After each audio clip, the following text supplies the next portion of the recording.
Hey, what is going on, everyone? It is me, Mr. Mario, and I know different environment because I'm actually out of the house and everything, but as you can see, I'm still wearing the same getup as normal. And I haven't done this for about 2 years, but this is going to be the first actual video game shop that I do this with. So, what shop am I at? This is Gamers HQ here in Topeka, Kansas. And who am I talking with? Caleb. Caleb, nice to meet you. I'm Danny. Actually, I've known this guy for quite a few years. Way back in the day. Way back in the day, yeah. No, I knew him before I started working, and then I worked at a local mom and pop shop around the area here for a few years, and you pretty much took over my role, like right after. So we worked together for like half. Yeah, that happened. But then what happened was, you stopped working there at one point and you opened up this whole shop right here. So what is Gamers HQ all about then? Man, I'm still trying to hold that retro 90s vibe with the game stores, which seems to be kind of a dying breed. And so that was kind of my dream from like high school, basically. To open up a game store, but not have just the new fancy stuff, but also the nice blend of what we all grew up playing. Right. Try to encompass all that into one tiny little shop. Plus, we've got the arcade over there. That was my childhood. Was in the arcade every weekend. $5, ride my bike down the street and then lose that money in a few minutes. Now, to repeat. Now, see, the thing is now, even with so many platforms and all that going digital and emulation becoming such a big thing, and also because of arcade just kind of dying, like they died out for a while now, they're starting to come back. I mean, how has all that been for you? You're able to combine it all pretty well from what I see. I try to have a good balance of it.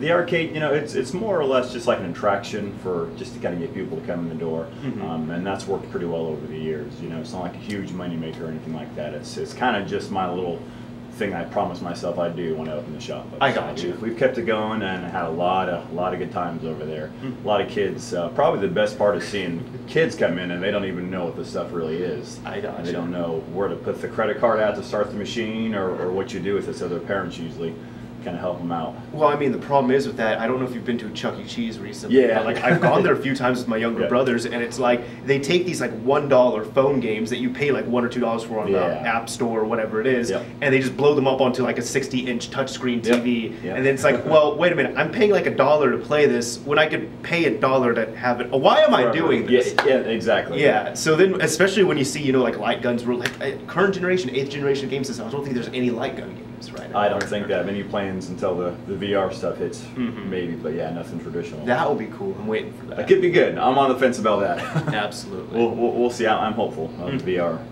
future. Yeah. So what are, I guess, some of the normal happenings that you have here around the shop? Because I know, of course, you do the buy, sell, trade on video games and all that, but then other types of media you have, and also, I know you do competitions on as well too, don't you? Yeah. Early on, we opened up about 4 years ago. We did a lot of tournaments. It was probably weekly. Even more than weekly, and then after a while we kind of expanded pretty quickly and got real busy, so we stepped away from that temporarily. We're finally getting back into it. Street Fighter V is going to be our next biggest tournament. I'm kind of waiting for a few more weeks before. At least the game works right now. Like it works. The core game works. Parts like are there. The gameplay is there and everything. And from what I've been told, it's very well crafted. But it's just they kind of gave you a sandwich that like half the sandwich is missing. They promised us all the ingredients at some point. But it's fun. The roster's kind of small and everything, but a lot of the community's already picking it up pretty quickly. I've been hammering away at that for a while. I'm a little bored of it just because of the roster, but I think down the road it's going to be a really steady fighter for us. Gotcha. I'm probably not going to pick this one up. I'm probably going to pick up like Super Ultra Street Fighter 5 because you know what's going to happen. Like I'll get the definitive edition or whatever. 4 years later, the final cut. Yeah. Exactly. Yeah. Now, I guess when it comes to, because I've seen also, your prices have been lower than other places as well too. How's your pricing structured been? It's basically, it's kind of on the fly. That's one of the trickiest things about the shop is it's kind of a free-for-all. When my customers come in, I say, hey, if you see a lower price, or if you want to haggle with me, that's fine. If you want to buy a couple of games. I don't have an actual set structure for it. When new games come out, I kind of just determine, me and the guys that work here, we say, hey, what's this game worth? What's it trending at? Is it fun? Is it boring? Is it going to flop? Is it going to be the next big thing? So we really just kind of go go with that. Because I know kind of at least when I was in it, the big conglomerate was really like GameStop and all that. Yeah, Because yeah. GameStop really almost controlled the prices on Yeah, video games. And if they definitely, didn't control the prices on, newer or current video games, it was normally eBay. You would kind of see what they were selling for and all that on there. So that was a I thing. use Like, a lot of that too. yeah, and retro stores didn't really know what to price it and everything. But I've seen a lot of deals that you do where you're just like, okay, I'll sell like this Xbox 360 with like these 8 or 10 games, whatever it is, for $20. Yeah. I don't know if those are the exact prices on there, but those are deals that like that's I don't. about right. Yeah. Okay, I don't see those at other places. Yeah, so yeah, it's definitely neat to see that. We go through a lot of volume, so I'm more concerned with getting the games back out on into the hands of the gamers instead of just piling them up. Of course, but the money's nice too, isn't it? It doesn't hurt. It Okay. doesn't hurt. Yeah. We sell more games, people are happy. I sell a bit cheaper cost, but I do enough volume, in theory, to keep things going. It works out. Now, so far so good. One thing I wanted to mention, to viewers, anyone who's wanted to come here or anything like that as well too, is I actually bought a system here, bought a PS1 here a few weeks ago, and there is a deal that you all do with systems, isn't it? Yep, pretty much. In fact, I think any system, consoles and handhelds, we do 25% off of any of the used games that you buy. So say you pick up a 360, you have like a free golden pass for that one day. 25% off of any of the used games, doesn't matter how many you get or if it's rare or common, doesn't matter. So I've had people buy 20 games in one fell swoop. And that was going to be my next question because I already knew it, but just to clarify to other people. So like for example, kind of over there off where the camera is, there is like a case of like kind of rarer, more expensive hard PS1 games. And what I did was when I got my PS1, I was like, oh, I didn't want to get any games with it. But 25% off all these other games right here. So that does count, right? Yeah, and that's the thing is, this is our little showcase. We really like to kind of bring out the special games. I don't want to try to pick certain games over other games, but these ones tend to be harder to find, tend to have a bit more value, so we make them look nice and pretty. But those games are included with that sale. So the funny thing is as well too is a lot of these you kind of have to keep behind the case because for anyone that's kind of into they're new to collecting or they don't know anything about it, it's getting to the point now where actually getting the discs, like the discs are less valuable than the case and the cover art and the manual and everything like that. So. Yeah, those and people don't understand that, like you said, unless they're into collecting. So they say, well, some of your games are out there, but why are these games in here? I'm like, because these cases, this is it. Once they're damaged or destroyed, not the case, but the the manuals and the artwork. Once that's gone, it's gone. Exactly, because I mean I'm even seeing Final Fantasy VII right here. That's like $40. Yeah, and I've seen the label, discs alone go for like 10, 15 bucks. Yeah. But then just that, and that used to be more expensive. That went up to like $90, $100. Yeah, 70, 80, 90 bucks. Yeah, for a while there, which I think is crazy. That's a whole other topic. But yeah, I mean really what happened with that though was with the emergence of digital distribution on the PS3 and all that. It got to the point because a lot of people didn't really want Final Fantasy VII to collect it, and it's not a rare game. It really isn't. Not at all. Yeah, but a lot of people held on to it and didn't want to sell it, and a lot of people wanted to buy it for exorbitant amounts because it's a good game. So what ended up happening was Sony just they realized that and they put it up on PlayStation Network for $10. And I remember it was like almost immediately, right after that $10 digital download went up, like the price of that went from about $100 to maybe $70, $60, and it keeps going down. Totally, yeah. Which for me, people wonder, is that good or bad for me? I like that because it keeps the games going. I don't want people to have to pay $300 for Wild Guns on Super Nintendo. That's a great game. 20 people have played it on this planet probably because of how expensive it is, unless you emulate it. Yeah, the game for me. I'm exaggerating, but the game for me is Panzer Dragoon Saga. Where it's like I don't want to pay like $500 to play that game. That's silly, I mean, you shouldn't have to steal the game to play a masterpiece like that. You should be able to get it. And when the digital stuff happens, it kind of not balances it out, but it definitely makes it a bit more reasonable for some of the games. Not always, but. Now, on my channel as well, too, there is a good amount of, modding material and all that on there. So, I do cover that, and I try and steer away from piracy, which, like, I know that I'm not oblivious. I know a lot of these tools can be used, for piracy and all that, but I don't link to any of that stuff directly, and I try and keep it clean while still unlocking the system. But with that, emulation comes in. Emulation, a lot of times, is synonymous with piracy. Now, do you feel like, the current state of emulation, with how easy it is? Like, right now, I can pull out my phone and start downloading a bunch of PS1 games with BIOS and I have no idea I'm breaking laws. I have no idea how hard it was originally to do that. And do you feel society? It is. And do you feel like that has hurt, the retro game market at all, or I mean, have you been doing all right with that? 'Cause I'm sure you have some people that come in there like, why would I pay $30, $40 for this when I can emulate it? And the shop's not for those people. Half the shop is for the newer games. The guys that emulate and stuff.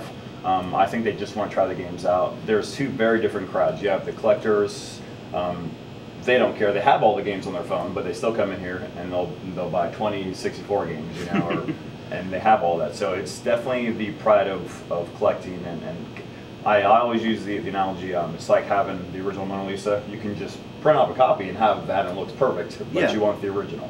It's the same concept. You can easily get any of these games illegally or digitally or however you want to. But in the end, a lot of guys work their way towards this route. So.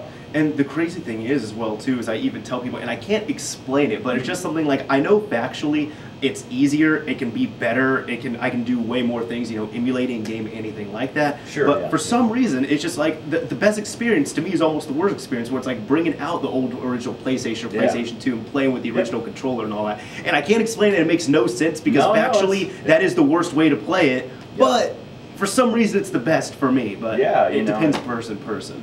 A lot of that's the nostalgia effect. You want to get as close as you can to that feeling, because that's what all of this is. We're just selling memories back. You know, everyone's played these Final Fantasy games, or for the most part, the guys that are coming in to get the game, they want to be transported back there. So that's how I am. I'll grab my PS2, I'll dust it off, and then I'll put it in whatever game it is, the original controller, you know, and do it that way. It takes 10 more minutes, but it feels a lot more natural, and it really pulls you back into those memories. That is true. That is true. Now, if we could check out the arcade, let's go check it out. Yeah, so it's nothing big. It's kind of just a piece of what I used to grow up in. I think I went to, what was a bunch of them. Aladdin's Castle was one of the bigger arcades. I went to Aladdin's Castle. Yeah, that was probably most of my years was there. And then the mall, they had a Jolly Time and some other ones. So I mean, you have a few factions here. You have, you know, the game store section on the consoles, everything like that. And then over here you have the whole arcade thing. And yeah, I mean, what are some of the, I guess, prized possessions that we have here? Because I see, you know, the racing games, all the light gun games, and then there's also like a custom Gamers HQ one right here. Like, what's up? Yeah, this is like an all-in-one. My technician, he built it's just a custom cab with boards. You can just swap out whatever boards you want now. Gotcha. So, probably the most prized area is over here. This is, well, Josh is getting some maintenance. He's got to get a little maintenance done. Gotcha. These are all original. None of these are repros. They've been restored. So Jaws, Galaga, Millipede, Pac-Man, Miss Pac-Man. Miss Pac-Man. Miss Pac-Man. So if you're not used to arcades or familiar with them, this is kind of not what started, but really kind of helped it take off. These 4 games, plus, you know, there were many others, but these were kind of staples right here. So this was DLC before DLC. I had to pay 25 cents per life. Yep, you couldn't take it home. You had to show up there, and it was a quarter for about 30 seconds of gameplay, depending on how good you were. Exactly, but this was okay DLC, you know? Yeah, because it's an experience. It's like going to the movies.